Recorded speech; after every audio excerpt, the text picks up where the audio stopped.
Today on What Went Wrong, it's me and Jeff in the hot seat. Dum dum dum.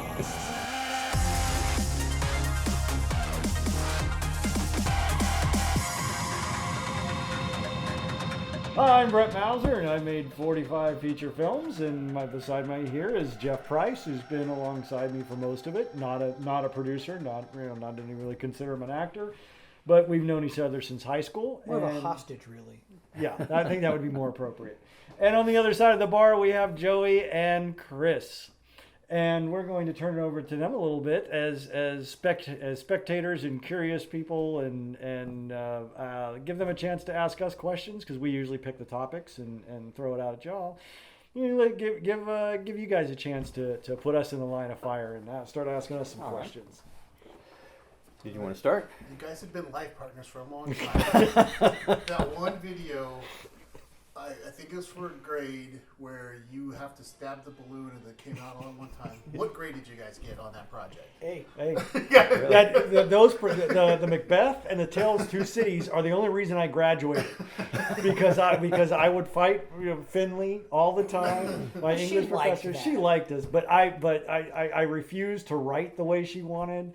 I refused to do because I would put you in my papers, and she'd hate, she loved us, but she couldn't give me good grades because I fought her on everything.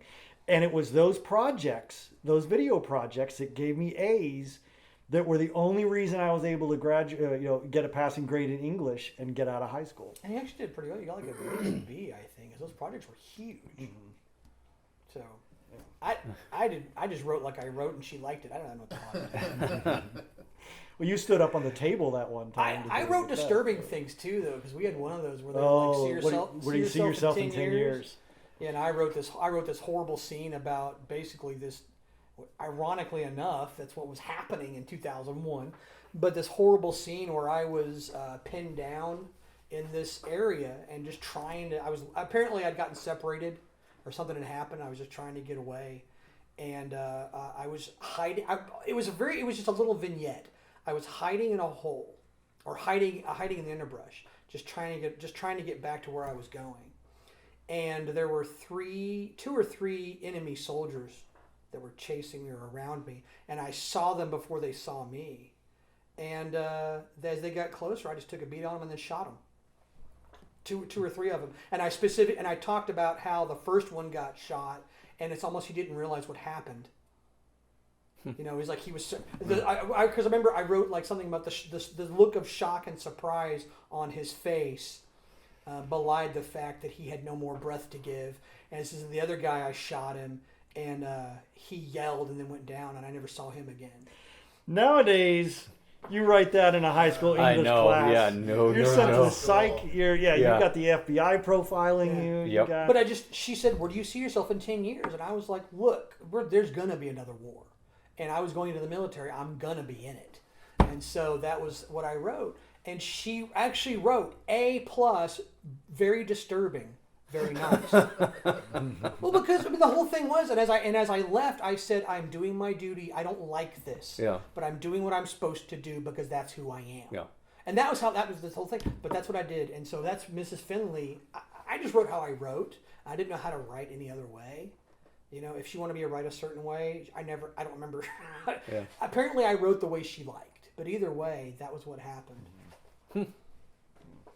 So, to answer your question, an A. So would you have become you if you hadn't, if you were kicking ass in English and didn't have to make a film? He still would have done it. Yeah, because I was going to be a magician. I was going to be the sleight of hand magician, and then when my parents said, "Well, you got to go to college for something," and they didn't have Sawing a Woman in Half 101 at the local community college. So I had to find something, and I had already picked up the video camera. I was doing that because movies was just a hobby for me. It was just something to do. It wasn't a career I was going to go down. I mean, it really just started off us just goofing off. Yeah. So it evolved into that, and I don't think there was ever. Once I picked up that camera, it was inevitable. It was done. Yeah, when I made that first movie with like Chris Richards and Jacob Spradlin. Little Indiana Jones meets James Bond spoof, and then we did it again in the summer, the next summer, and then I was making features my senior year of high school. Nice. Yeah, Her Name and Inspector Pierre. and Final Final Limit. Yeah. Oh my God, The dude! There's a Piggy. scene in the Final Limit. My favorite scene in the Final Limit is they're robbing this guy, some big wig, whatever. They're sneaking into his house and taking something. That was Her Name. Yeah. Yeah, it was Her Name. Yeah. Was it Her Name? Uh-huh. Yeah. Anyway, and so they were doing the whole Hudson Hawk, would you like to swing on a star Yeah. thing, right? Well, the funny thing was they were, and of course also Robin Hood was huge. And so that song by Bryan Adams, Right. I would lie for you, I'd die Yeah. for you, right?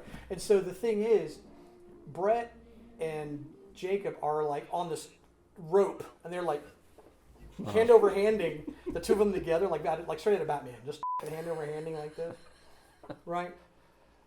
Doing like that, and then He's asking me about, and do I love her? He's like, do you love her? He's like, no. It's like, would you lie for her? No, I did it for the. Would you lie? Would you Walk a wire? Would you walk a wire for her? I'm doing it for the gold. You know. You're walking a wire for her. I'm walking it for diamonds. Quoting the song. Robin The song, Going yeah. along. Well, the funny thing was, there was like a pair of talking scissors that were the other end. I showed Ha! it. I will show them. And it spoke with a bad French accent. Ha ha! I will show them who was big. And it's like. I 20 die. And it's there's the cable. It's like ha ha, and the line goes perk, and he's like ha ha ha, I have one ha ha, like that. And then Jacob's in front. He's like, uh-oh, and Brett's like, what? And he's like, we have a problem. What happened? And he grabs it and he holds up the end of the rope. Someone cut the line. Ah! Like, my favorite scene. I'm gonna have to. Is this? Do you have that clip? Yeah. It'll be on here. You The have clip that will be I on don't think here. I've seen that I've clip. got to see that. I've got to see that. That was okay, so we were in high school. He showed me that scene. I laughed until I almost barfed. I'm on the ground. You ever had that thing where you're on the ground and you can't move and you can't breathe? That was me. So he had that in him back then. He had that going on. We were 17. Yeah. That's funny. Probably my favorite one, and this has been lost to time, so I can't show the clip. But it was Jacob. We were jumping from the house to the garage, and then we get to the garage, and I can't remember what it is, but then he's like, oh, and he starts pretending to fall, and then we cut to another angle, and we throw Frank F. Frank off the building. So you see this dummy go, no. We did similar stuff all the time, Just- but it was. Yeah, no. So when he picked up the camera, that's what he was going to do. Yeah. Because that humor, that kind of stuff, that madcap weirdness was natural. He just did it. So you said Frank F. Frank. Was it that, or was it that Mongo? When did the Mongo thing come? Frank was Frank the F. original. Yeah, Frank F. Frank was the original. It was just a pair of jeans and a button-up shirt stuffed with sheets, So Frank F. Frank. Okay. and then became Mongo. Then we started dressing Mongo up. Well, because I think they called him Fake Frank or Frank Fakes, or then they said Frank F. Frank. Yeah. Frank the Fake. Yeah. Frank the Fake Frank. Frank the F. fake Frank. Yeah. And then Sorry, once we had say that Mongo, 3 because the you could tell that it wasn't anything. But There's Mongo was on. I mean, I got Mongo in the Yeah, I know garage. you have Mongo in the garage. still This got is like, Mongo how in the old is garage. Mongo? He's about that big. He's Yeah. been around. Yeah, no, I mean, it was given me as a baby, Mm-hmm. because my aunt won it at a carnival. Did I ever tell you this story? And she had it over her shoulder and was walking through the park with it because she won it at one of those little carnival games at the Midway. And she starts hearing, hey, stop that woman, blah, blah, blah, blah, blah. And she just keeps on going, whatever. And then the cop or the security people stop her. And what had happened was Mongo has those floppy arms and he hooked on some woman's purse and took her purse. So there's my aunt walking with this, with this little monkey over her shoulder that steals this woman's purse and has no idea is walking aimlessly through the park. That's hilarious. So Mongo always, and then I was like 6 months old or something. So my parents had a party and one of my dad's friends passed out in the bedroom. So they took compromising photos of him with Mongo in different positions. So Mongo's got a sordid past. Oh, nice. He's a thief. He's into pornography. And, yeah. You don't want to leave him alone with your kids. That's funny. what we're saying. Yeah. So yeah, no, he'd have been doing this no matter what. Okay, I've done several projects for you over the last couple of years. Sometime this past week, you sent out a cast or a cast. It wasn't a cast list. It was a character list, a casting call, and a copy of a script for another film that's coming up. And I looked it over, and I didn't see anything that I didn't fit the demographic for any of it. So like, okay, well this one's just not for me, and I let you know. And then I got an email back that said, well, why don't you go ahead and take a look at this character? And I went back and I read it, and I was like, okay, I could see myself doing that. When you write these scripts, what is it about a character, or I'm not even sure how to ask the question. Do you have specific people in mind when you write a character to play that character, or what makes you go back to somebody and say, no, you're the one I have in mind for this particular person?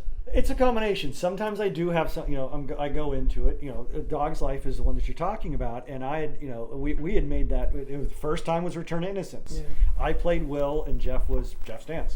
But that character eventually evolved into Will Sloan and Ruby James, and became Dog's Life, the one that we did in 2004, 2005. And now, and since we've been working with Ocho, I had told him that I was thinking about remaking this, and I told him a little about it, and he fell in love with it. And I said, hey, if I do this, I promise we're gonna get you get this. So as I rewrote it, I had him in mind. Yeah. So I'm going through that. And sometimes I can look back on the original, or people who played similar characters, and I can kind of see them in mind. When I wrote the original Innocence Saga, as I was reading that, I had Sean Connery or Sam Waterston in mind for Colin Donovan. So I can kind of play those roles. So sometimes there's a particular person, sometimes it's just the imagination. Same thing as the location. There's a bar scene in Dog's Life, and I don't know where it comes from. I can see every inch and nook and cranny of that bar. Doesn't exist anywhere. Never seen it before. Yeah. Doesn't exist. It's just I know that's how I see it in my head. It's the same thing with an actor or with a character. Sometimes I see that specific person in it, just like a location. Sometimes I know, we're going to shoot at the Hanson's place, or whatever. But for characters, sometimes it's just it's just the demographics of it. It's just, well, I want to work with this person. Could they play that? Yeah, let's give them a shot and have them audition for it or whatever, and see if they can bring it. The first and foremost, I want to work with the people that I know and that I trust and I know will bring it. If they don't fit the role, I just have to find somebody else. But that's sort of just the case. Sometimes I've got somebody specific in mind. Sometimes I just have a generality. Sometimes I just see the character, with absolutely no face, but I can hear them. Have you ever had somebody come to you that just wanted a role? I mean, that was their role. They wanted it bad, and there was no way they were going to walk away without it. And you knew for sure you're just not right. Oh yeah, absolutely. And I mean, how do you handle that situation? Lie. Lie, deny, counter accuse. Sorry, good cast. Just cancel the whole film if you don't want to. No, sorry, no, I'm dying next week. I don't have.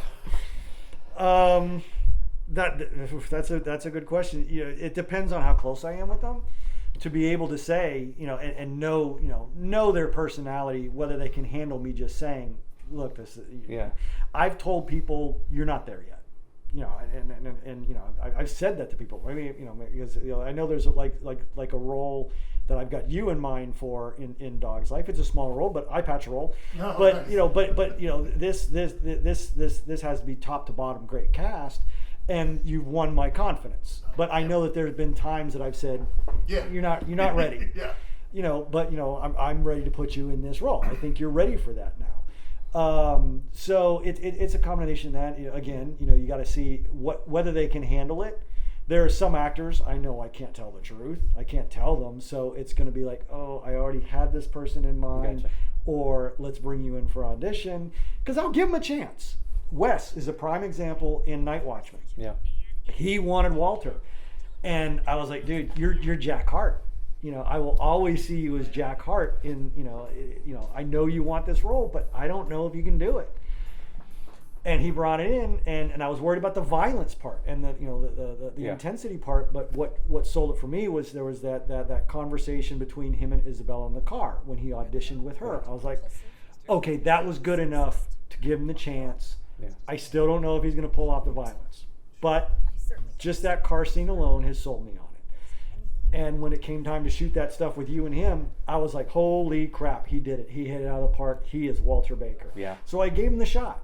Sometimes I listen to them, but sometimes you do know that they're just not there, and you've got to break it to them. So It's funny you bring up that particular scene, because while we were filming it, I felt I had that same kind of thought with him, is like, because I had seen him do some other stuff, and he was a little bit, I'm not going to say campy, but he has that particular way he delivers lines where it's just sort of like you say, sometimes it's that moonlighting chemistry. Yeah. Mm-hmm. Scott, you're married to Paula. Chrissy. Chrissy's married to Paula. No, I'm married to Chrissy. Ed's married to Paula. Great sleuth, huh? Look, the fact of the matter is, Dan, you were boinking Sarah. Boinking? Boinking. Slipping her the salami. Giving her the old one-eyed trouser snake. The yogurt-slinging chunky monkey. Jack, the point. Giving her the point. No, wait, the point is... And so, like, is he? When we're shooting that scene, I'm like, I don't know if this is going to come off right. And then when we saw it on film, I was like, he nailed it. Yeah. Oh, when He absolutely nailed it. Yeah. You think that whore dicer made any difference? Her name was Cecilia. It's Yeah. holy crap. Yeah.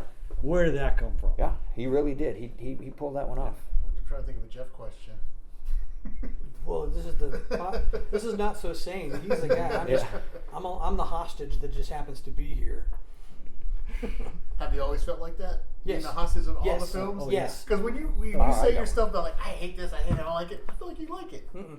You don't like it? You don't Not like if it- hanging out with Brett? At least? Oh, that's part why of I'm it? here. That's why. That's why he does it. No, I'm not here for the film. If Brett was like, "Hey, we're gonna go, shoot pool," okay. We're gonna go do this, okay. We're gonna go. That's why I'm here. I'm not here for the movies. I don't like making movies. I don't like being on set. I don't like memorizing scripts. I don't like dealing with actors. I don't like any of it. Okay, I'm here for the food and for Brett. That's basically why Yeah. I'm here. So no, I Definitely the food. That's Definitely half the the reason food. I show up on set. Hell yeah, but no, I've never liked it. When he says, "Hey," because he and I were in English class together, and he's like, "Hey, Finley has said she's going to allow me to do a film project." We had to do a thing on Tale of Two Cities. I hated that book. I detested it. I tried reading it. First of all, it was a Star Trek 2, right? So I'm like, okay, well, this is got to be pretty cool. No, none of it at all.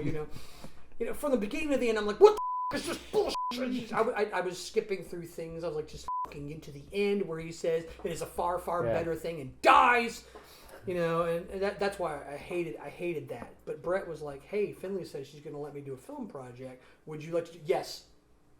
Because we'd already been friends already, because we had 2 classes together. We had a computer science class, and we had that class. He's like, she's going to let me do a film. You want it? Yep. What do you want? I don't care. What do you think? I don't care. Tell me what to do and I will do it. I don't care. I don't want to have to write a report on this goddamn thing. And so from that moment on, that's when I started doing stuff. But even on the set of the thing, I didn't enjoy it. I enjoyed goofing off. Like when he would say, hey, I need you to just goof off. Okay, I can goof off. Yeah, I can do that. I can do that. I'm a derpy weirdo where I can goof off.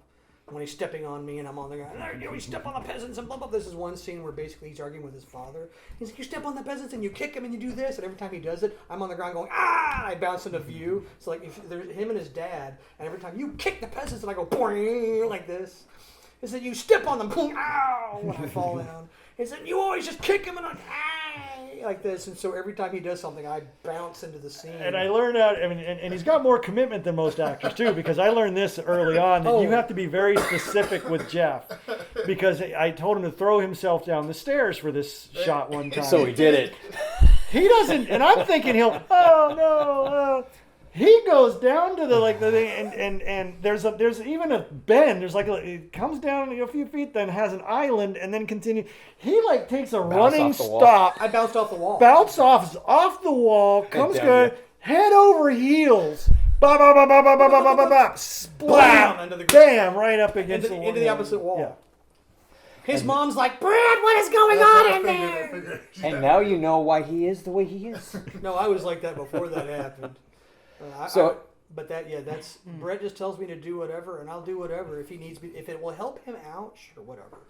Have you ever been on a set with him and he's into something, he's got it, he's doing it, he loves it, he's getting everything he needs to get, and you're sitting back watching like, this isn't working? Mm-mm. No? No, Because, like I said, what I watch is him more than what's going on. I don't watch what's happening as much as I'm watching him.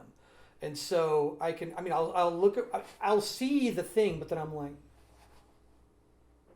You know, I know exactly what you mean because I'll stick around sometimes in my scenes and I'll stick around and watch him. And this guy, like every inch of that camera and that rig, he knows by heart. yeah. Like I've never seen anybody do anything like that. He'll sit there and film a scene and he's talking you over here like while he's doing this crap and then resetting the camera over here. Never once looked at it, but he's got the shot right ready to go in seconds. Yeah. It's like, how the hell do you do that? When I'm watching stuff happening, all the thing I'm watching is to see if it's doing what he wants it to do, and if it's not, sometimes I'll step in and I'll just kind of go, Yeah. you know. He's like, and he'll just do that. We don't even talk. I'll just kind of step up, and he'll just kind of nod his head, and I'll go, okay, what he's looking for? Here's what you're doing. That's good, but not what we need. We need this. Yeah. And then I'll correct him, and then I always look back. Is that what you're looking for? And he's like, yes. Or he'll tell me, Jeff, go tell him about the blah, blah, blah, blah, blah, blah, Roger. And I'll go do that. But there's never a time I'm watching something happen, whether it's great or a train wreck, and where he's not attuned to it, or I'm seeing something that he's not necessarily. Yeah. I just watch I watch what's happening, but I watch his reaction to what's happening, and I can see he'll do this thing where he goes, he'll do that. Yeah. You know, and I'm like, but I'll see when I didn't notice. you I do did that. You'll be like, or Oh, you should have seen your face when we were sitting. We were in Sabinal and we were shooting it was Oldest Posse. We were sitting in the outside of that. It was supposed to be outside the church, I think. And I'm sitting there. We're shooting that scene where I'm sitting there talking or Foster's talking with Jake's character and Sergio's characters over here. And then we're at the end of the scene. We had shot it several different ways because it's a long scene. There's a lot of dialogue in that scene. And we're sitting there, and I'm doing my thing, and he's and Sergio's sitting over here, and you got you're taking your time with the scene. It's about to be over, and Sergio pops up. He's like, You catching the cars? and the look on your face. until I call cut, what do you do? Freeze. You could have pulled his ass out of his throat right then and there. Yeah. It was. Yeah. Have you ever lost a really good take from something like that? Oh yeah, and it's usually Sergio. Yeah, because I need that breathing room to be able to blend into the next scene or something. I've tried explaining stuff to him before. I was like, well, here's what you need to do. Shut up. Yeah. I just need to do that. You're not the director, Scourge. Call him Scourgio. I was Yeah. like, just sit down. Just sit the down. Shut the up. We will try very hard not to shoot you later. Just. No, there was just a little bit of satisfaction of revenge. We were shooting a scene. It was when his character dies. You remember this? And we're sitting there, and he's laying there, and he dies, and he's got his eyes closed. And we shot the scene, and we did what we needed to do. But then, as he's laying there with his eyes closed, and he's shooting he's giving himself that tail. He looks at all of us, and he's like, and he stayed there on him. Because he had to be dead, so he had to hold his breath. So he's standing, he's just like there, and it took. And a fly landed on him. Yeah, and he had insects crawling on his face, but finally there at the end he listened, and I don't think he actually finally, until somebody started to snig, and I think it was you, finally started to snig like, okay, we've tortured him long enough. God damn you! Damn So yeah, I just watch what's happening and just whatever his reaction is, because I've picked up, known him for 34 years. Yeah. And so I just pick up on things. I pick up on cues, facial expressions, the way he stands. Sometimes he goes, you know, if he turns his head and comes back, that's usually him being irritated. He'll do the thing where he's like, you know, whatever, or this will happen. He's like, that. I get that. I'm like, I got this. You know, so that. Yeah, that's what I see. And here I am thinking I'm stone faced. Yeah. I'm not Well, letting anything. to people you come may in. be stone faced, but He's known you long enough to pick up on those little subtle things. I've been fucking working on film with you since then. Yeah. I don't have no questions. I don't know. So you're teaching now. And I know you taught like his class and everything, and you got a couple of people out of that class. You're teaching at the Northwest Vista now. Have any of those students come to you and said, "I need to be part of your project," and hey, can I help you with the next thing? They know what you do. They've No, seen and your work. I've told the story of Joey. No one ever comes up after class or anything, or no one ever asks me in class. Or So are these kids just taking what they think is a fluff off class, or are they serious? Is there No, anybody? there's Has there a- been anybody that you've seen their work and said, "I need to get a hold of this guy"? You don't have to use names, but yeah, well, if I say no, then I've just called out. Said the whole none class. Of them are You guys all suck. No, I mean there are people in there that are serious, about it. And then there's the people that when I go around the beginning, why are people here? Oh, I had to get this. It's like, okay, well, thank you for saying that you don't want to be here, and then moving on. Because I call them. I'm very straightforward in my class. You could tell that when you were there the other day. No, and I think it's just a generational thing. I think it's just at this point, I don't think people are up for taking that initiative right now. I don't know whether it's fear or just the way they were raised or whatnot. But no, I have not had that happen. I think part of it, because I was in one of his classes the other day. Well, it was a new class; so they're all brand new, so I can solely speak for them. But I could definitely see what I call a distant familiarity, where they are kind of they'll it's not ribbing, but they'll talk not formally, but with a formal bent. Okay. For example, it's the way that like my crew treats me.